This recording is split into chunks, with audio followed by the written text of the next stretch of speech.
তুইরা ভাই আজ আরে তারা এই করতে আয় খারাপ তারা হাম্পালা কিন্তু খড়ে খড় আসিল লেখানে সে বুঝলে করুন।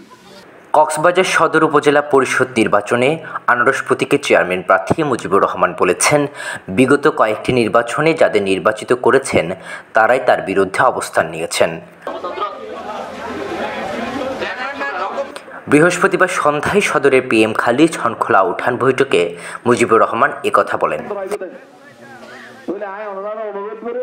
তিনি আরও বলেন যে প্রার্থী দুর্নীতির অভিযোগ করেছেন তিনি দুর্নীতির দায়ে কারাগারে ছিলেন। যারা মিথ্যা অপপ্রচার চালিয়ে জনগণকে বিভ্রান্ত করছেন সেই জনগণই ভোটে আনারস প্রতীকে নির্বাচিত করে সব অপপ্রচারের জবাব দিবে।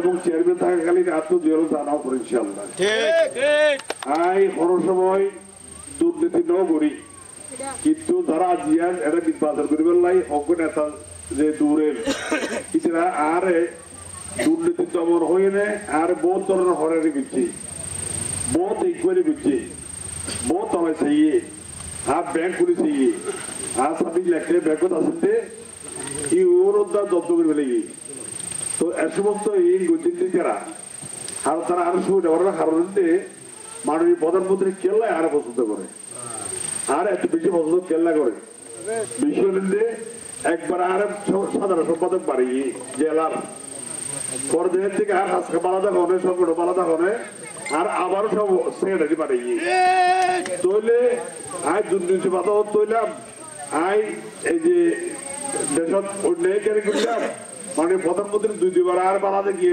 নির্বাচন সাধারণ সম্পাদক বানাই তৈরি ভাই আজ আর সারা এই করতে আয় খারাপ তারা হাম্পালা। মুজিবুর রহমান বলেন, তিনি পৌর মেয়র থাকাকালীন গত 150 বছরের ইতিহাসে পৌর শহরের সবচেয়ে বেশি উন্নয়ন কাজ বাস্তবায়ন হয়েছে। আগামী 8ই মে নির্বাচনে সদর উপজেলাকে পৌরসভার থেকেও সুন্দর করে সাজিয়ে প্রতিটি গ্রামকে শহরে রূপান্তর করার অঙ্গীকার করেন কক্সবাজার পৌরসভার সাবেক এই মেয়র। বৃহস্পতিবার বিকেলে তিনি ঝেলংজা ইউনিয়নের লারপাড়া, ইসলামপুর ও কক্সবাজার কেন্দ্রীয় বাস টার্মিনাল সংলগ্ন এলাকায় গণসংযোগ করেন।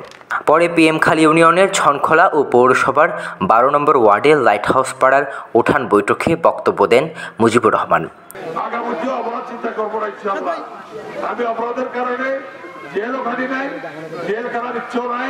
এ সময় মুজিবুর রহমানের সমর্থনে মানুষের ঢল নামে। নিউজ ডেস্ক, প্রবাল নিউজ, কক্সবাজার।